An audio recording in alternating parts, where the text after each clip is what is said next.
Oh yeah, fire pup.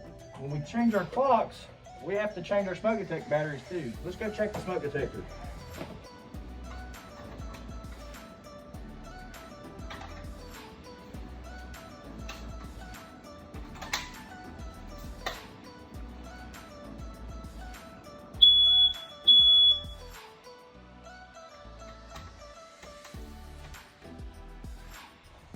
Hey, this is Logan Franklin with the Bristol, Virginia Fire Department.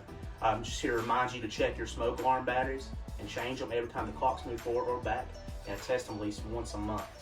One of the leading causes of fire death in the United States is inoperable smoke alarms.